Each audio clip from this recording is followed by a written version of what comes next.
Tribu, Julien Magnolet.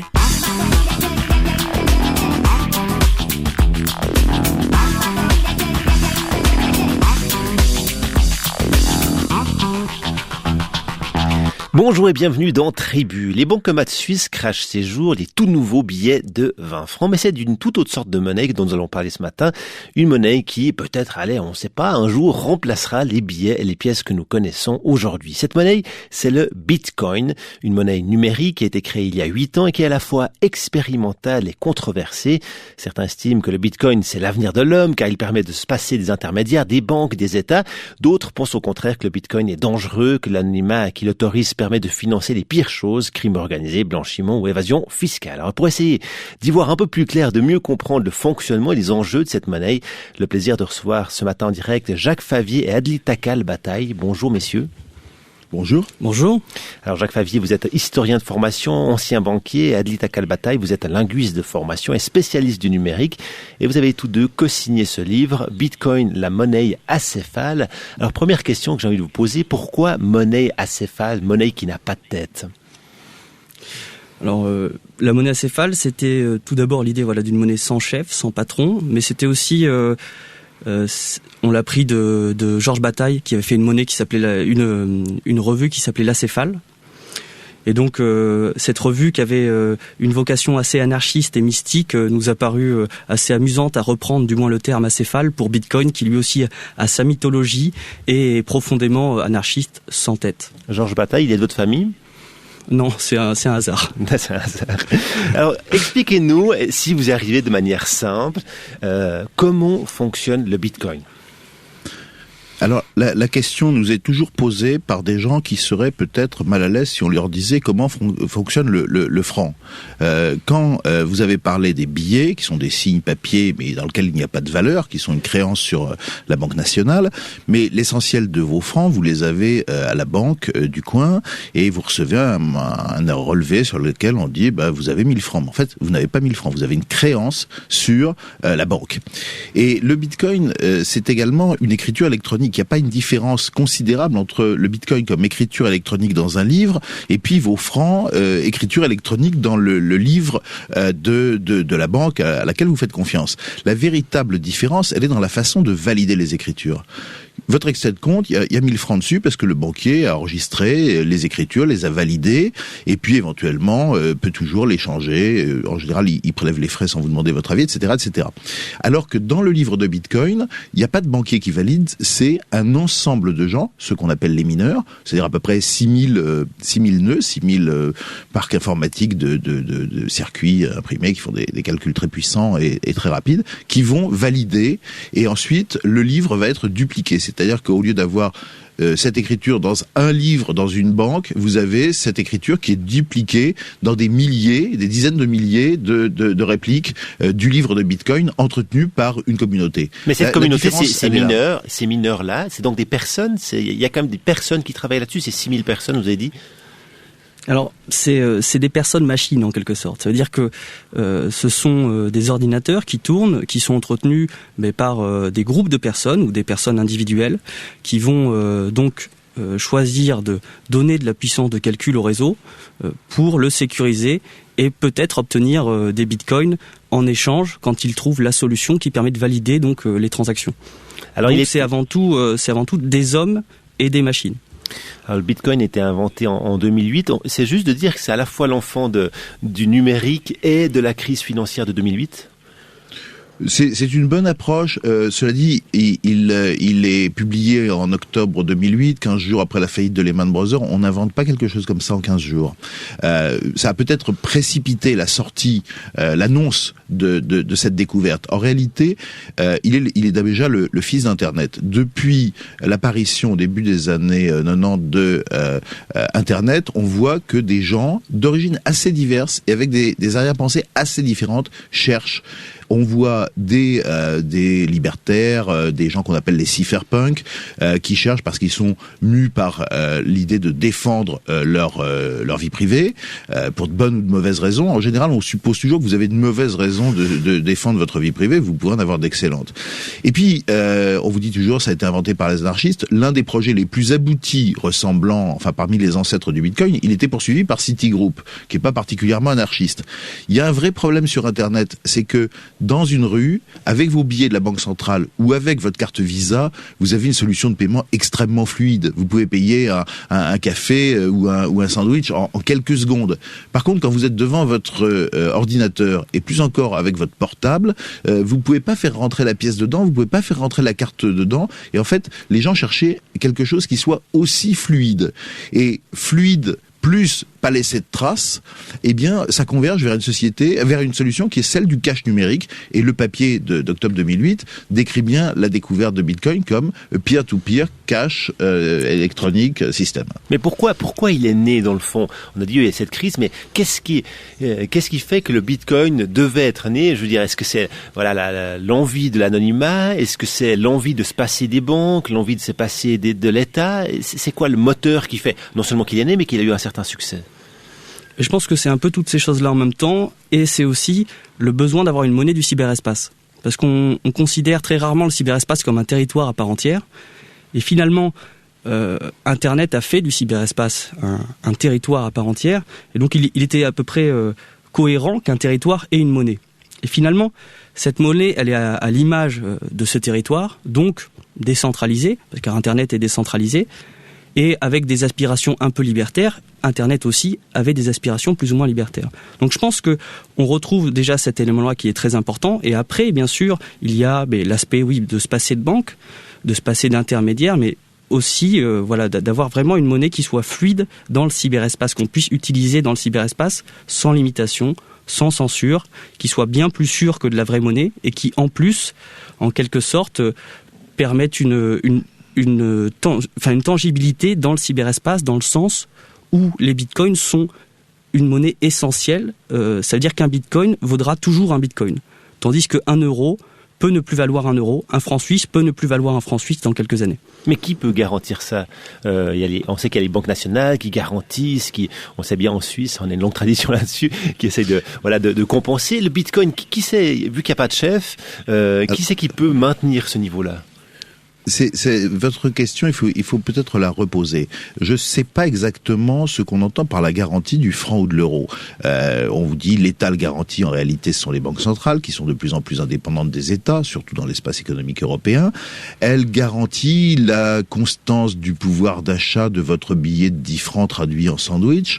Cela dit, si vous regardez sur longue période et que vous voulez acheter non pas des sandwichs dans la rue, mais des mètres carrés en centre-ville ou des lingots d'or, vous percevez que le maintien du pouvoir d'achat de l'euro ou du franc sont pas très assurés. Mais surtout, vous ne savez pas combien il y a de francs en circulation, ce qu'il vaut. Il vaut simplement un pouvoir d'achat. Quand on dit que le Bitcoin est une réserve de valeur et qu'on le compare souvent à l'or, un Bitcoin vaudra toujours un Bitcoin. Ça veut dire quoi? Je vais prendre la comparaison avec la pièce de 20 francs qu'on appelle en France le Napoléon. Un Napoléon, quand je dis qu'il vaudra toujours un Napoléon, ça veut pas dire qu'aujourd'hui il me permet d'acheter tant de sandwichs et que dans 20 ans il me permettra d'acheter le même nombre de produits et de biens. Ça veut dire qu'il pèse aujourd'hui 6,45 grammes d'or à 900 millièmes et que dans 20 ans il pèsera toujours 6,45 grammes d'or à 900 millièmes sans avoir été affecté par une oxydation, un pourrissement, une évaporation, sans que l'État n'ait pu le rogner, etc. Alors que si vous stockez pour dans 20 ans du café ou des pommes de terre, elles auront germé, il aura pourri, etc. Une réserve de valeur, c'est quelque chose qui garde ses qualités essentielles indéfiniment dans le temps. Et c'est pour ça que les hommes, depuis les pharaons, ont stocké la valeur sous forme d'or. Le Bitcoin, dans 20 ans, il vaudra toujours un Bitcoin, il n'aura pas été rogné, il n'aura pas été coupé en deux, il n'aura pas été châtré, il n'aura pas été confisqué par un État. C'est vrai que alors que regardez ce qui s'est passé en Inde. Vous vous retrouvez un beau jour avec des billets de banque dont on vous dit qu'ils ne valent plus rien. Regardez ce qui s'est passé à Chypre. On vous dit tout d'un coup que votre compte avec 1000 euros, il y en a plus que 900. Voilà, le Bitcoin, quand vous avez votre clé privée, vous le possédez comme l'or qui est sous votre matelas. Mais en même temps, le Bitcoin, il a aussi une très grande volatilité. Il a commencé, il était, je crois, à moins de 1 franc pièce. C'est pas une pièce, mais à moins 1 franc l'unité. Maintenant, il a passé jusqu'à 2400. Il a beaucoup bougé. Donc voilà, sa valeur évolue très très vite aussi, c'est impressionnant. Ceux qui avaient acheté 1000 bitcoins sont plus que millionnaires maintenant. Mais parce que le Bitcoin déjà est très très jeune, il faut toujours penser que les premières personnes qui ont utilisé Bitcoin utilisaient des Bitcoins qui ne valaient rien pendant très longtemps, pendant presque 2 ans. Ces gens-là testaient cette monnaie et qui n'avaient pas forcément vocation à devenir ce qu'elle est. C'est peut-être un peu le fruit du hasard d'avoir joué avec des billets de Monopoly pendant quelques temps qui finalement se sont révélés avoir de la valeur.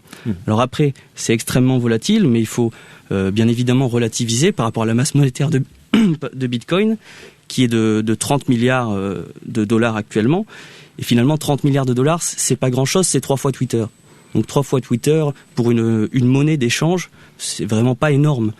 Donc on peut comprendre que la volatilité existe dans le sens où c'est très facile, entre guillemets, d'influencer le cours de Bitcoin. Si une grosse fortune veut acheter énormément de Bitcoin, elle va forcément faire monter son cours. Parce qu'il n'y a pas assez de liquidité dans le marché actuellement. Il n'y a pas assez de Bitcoin qui s'échangent parce que Bitcoin ne vaut pas encore assez cher. En même temps, quand on compare, parce qu'on parle de Bitcoin, pendant longtemps on a dit Bitcoin n'est que l'une des 600 monnaies, mais elle pesait 95% de l'ensemble. Aujourd'hui, Bitcoin ne pèse plus que moins de 50% de l'ensemble, mais l'ensemble a vu sa valeur multipliée par 10 en quelques mois. Qu'est-ce qui se passe ? On a un continent qui apparaît, Adli a parlé tout à l'heure d'un nouveau territoire. Je pense que Bitcoin était la première île qui émergeait sur ce territoire, et Bitcoin a vocation à être la monnaie de réserve ou de pivot des échanges de toutes ces monnaies, de tous ces actifs numériques, parce qu'on n'est pas beaucoup rentré dans la technique et dans les vertus de Bitcoin. Bitcoin, c'est le premier objet numérique non copiable. Si je vous envoie une photo ou une musique, vous avez la copie de ce que j'ai sur mon téléphone, et on l'a tous les deux sur notre téléphone, et on peut pas vraiment distinguer le premier du second. Alors que si je vous envoie un Bitcoin, je ne l'ai plus. Et ça, cette découverte d'un objet numérique non copiable, elle est en open, et donc on voit apparaître énormément d'objets qui ont des vocations monétaires ou transactionnelles ou assurantielles ou de vecteurs d'identité numérique. Quoi qu'il en soit, on voit apparaître beaucoup de choses qui sont beaucoup plus volatiles que Bitcoin. Donc, vu de l'euro, du franc ou du dollar, Bitcoin est très volatile. Vu dans son univers de référence, il n'est pas forcément loin de là la plus volatile. Après, vous évoquez quelque chose de... Oui, allez-y. Non, il y a une chose qu'on n'a pas dit tout à l'heure, c'est que Bitcoin, il est pour ce territoire nouveau que décrivait Adli, et dans ce territoire nouveau, il n'y a pas que des êtres humains. Il y a des êtres humains, il y a des robots. Alors les gens qui cherchent des rencontres galantes sur Internet savent qu'il y a des robots, ils s'en méfient, mais il va y avoir de plus en plus de robots, de machines, et si vous pouvez faire une dépense en demandant à votre banque de la faire, c'est parce que vous avez la personnalité juridique. Et je l'ai, mais mon chien et moi on l'a pas, et mon aspirateur ne l'a pas non plus. Alors que pour faire une transaction en Bitcoin, que j'ai la personnalité juridique n'a aucune importance. Il faut que j'ai une capacité d'ordonner les choses, de faire du calcul, etc.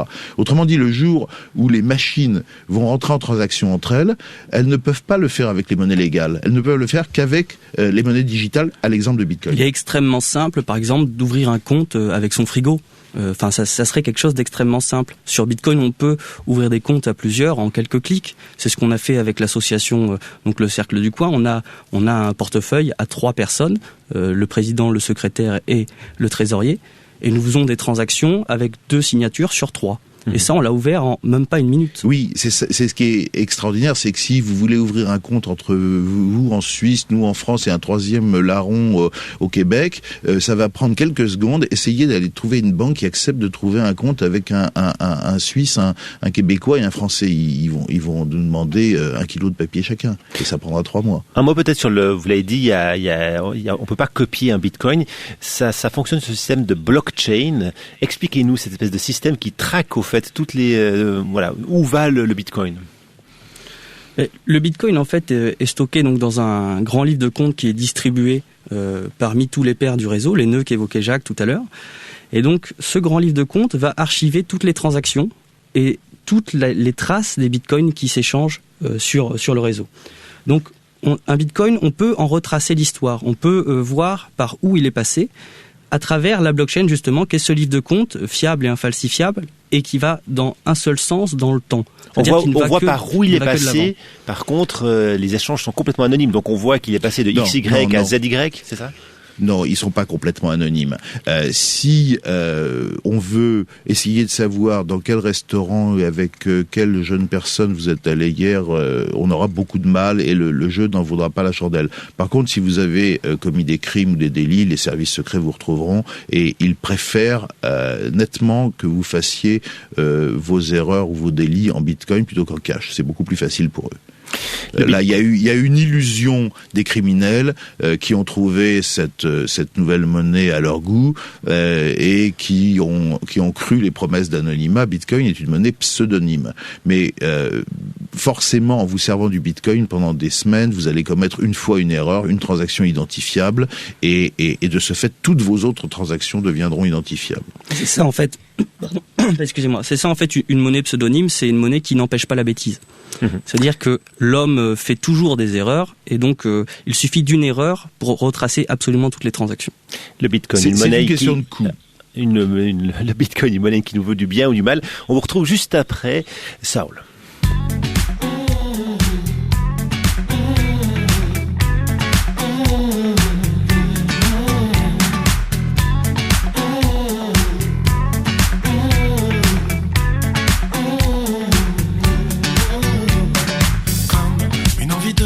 La comme une voix dans l'intercom qui me dit simplement de laisser filer, comme le début d'un mauvais sitcom où le générique à la gomme me dit simplement qu'il faut laisser filer. Comment il faut vivre aujourd'hui, comment se compare toute une vie, comment il faut vivre aujourd'hui avec ces corps qui me poursuivent. J'entendais et qu'il faudrait que je sois. Je leur réponds simplement come to my world. Si on devait s'habiller sans arrêt s'imiter, à qui devrais-je ressembler? Come to my world.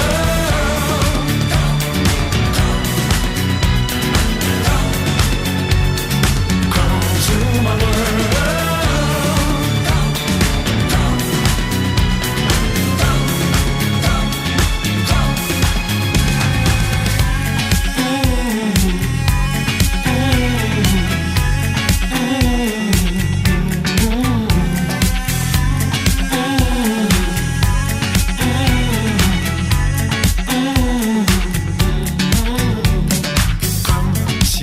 Tellement des pommes qu'il nous manquait des chromosomes, qu'on devait forcément sans arrêt se copier. Comme si vouloir sortir de la norme, ça paraissait tellement énorme. Sortir du nid pour pouvoir se laisser voler.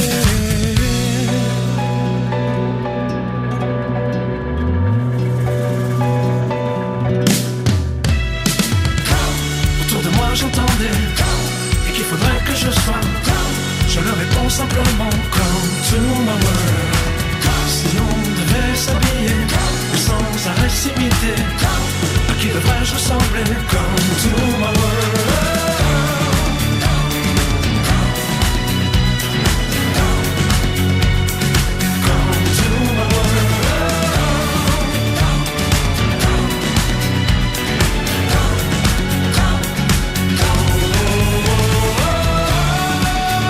Comme c'était Saul, nous parlons du Bitcoin ce matin avec Jacques Favier et Adli Takalbataï. Alors on parlait un petit peu des dark side, comme on dit en bon français, des côtés peut-être mauvais ou potentiellement dangereux du Bitcoin.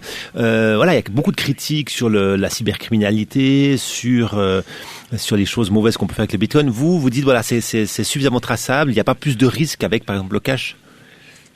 Vous savez, l'homme fait des bêtises depuis qu'il est un homme, et depuis qu'il y a de l'argent, on n'a pas attendu le Bitcoin pour voir apparaître les usages déviants de l'argent et les péchés de l'être humain.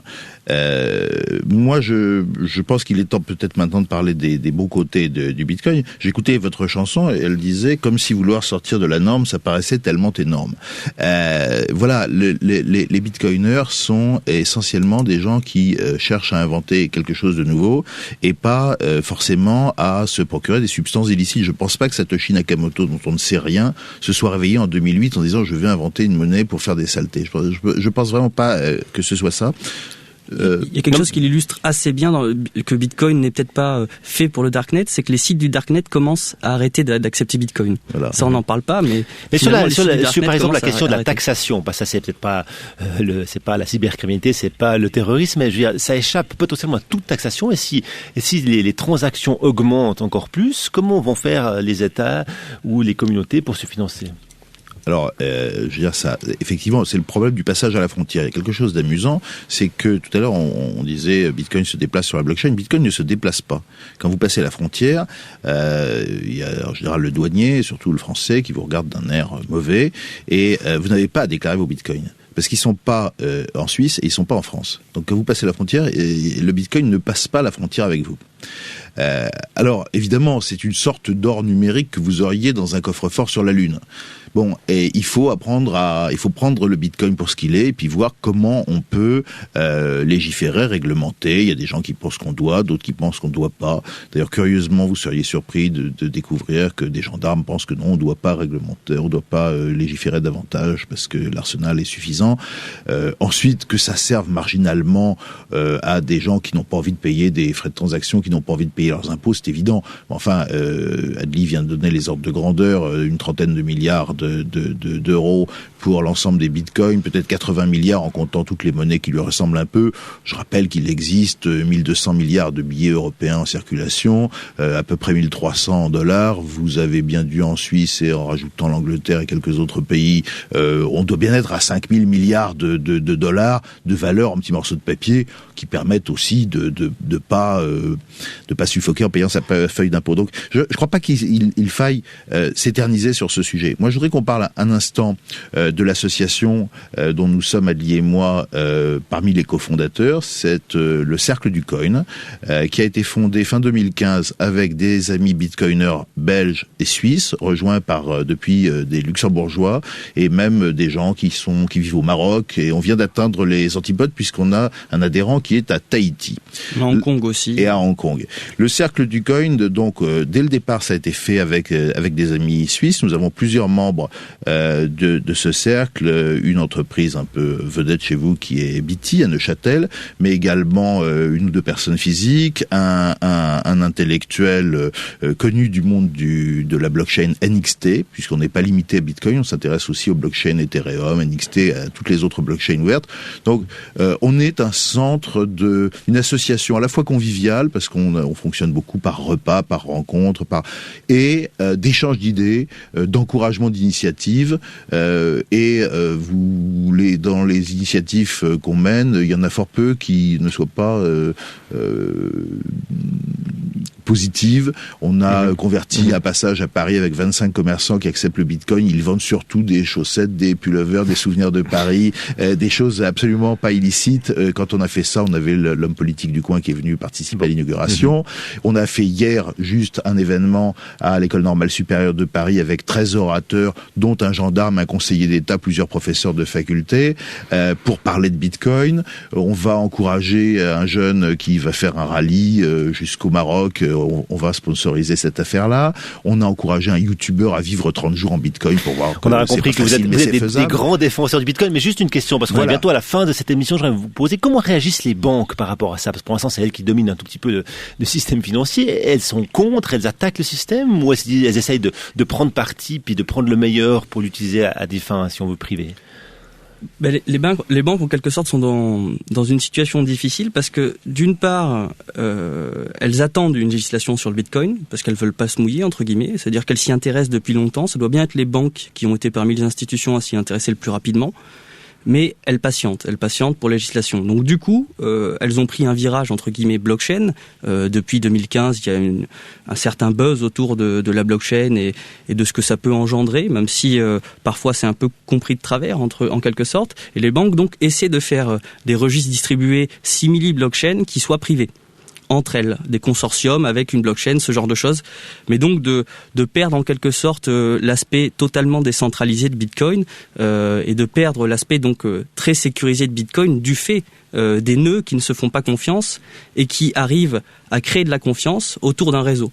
Donc là, ça serait l'inverse, ça serait avoir des nœuds entre banques des nœuds avec des droits très spécifiques d'écriture et de lecture, et donc copier un peu ce qui a été fait pour le mettre à la sauce bancaire et donc faire en sorte de pouvoir garder la main dessus. Je pense qu'il y a une différence à faire quand même entre les banques commerciales les banques commerciales n'ont pas grand-chose à en faire, et les banques centrales qui, elles, sont intéressées par la technologie et qui pourraient en faire quelque chose de grandiose. Merci beaucoup Adli Takal-Bataille et Jacques Favier d'être venus nous voir ce matin. Vous êtes, on l'a compris, des grands fans du Bitcoin. Je rappelle que vous êtes respectivement linguiste spécialiste du numérique pour le premier et historien ancien banquier pour le second, et vous avez signé ce livre, Bitcoin, la monnaie acéphale. C'est paru chez CNRS Éditions. Bonne fin de journée. Au revoir et merci. Merci, bonne fin de journée. Et merci à Mathieu Lutolf à la technique ici à Lausanne, à Bénédicte Banet qui était du côté de Paris. Demain, nous parlerons du succès du yoga. Comme on a parlé de numérique aujourd'hui, nous le sommes bien sûr sur le numérique, nous sommes sur Facebook et Twitter. Vous pouvez aussi nous écrire tribu@rts.ch. Mais là, tout de suite, place au décodeur et à Laurence Bizang.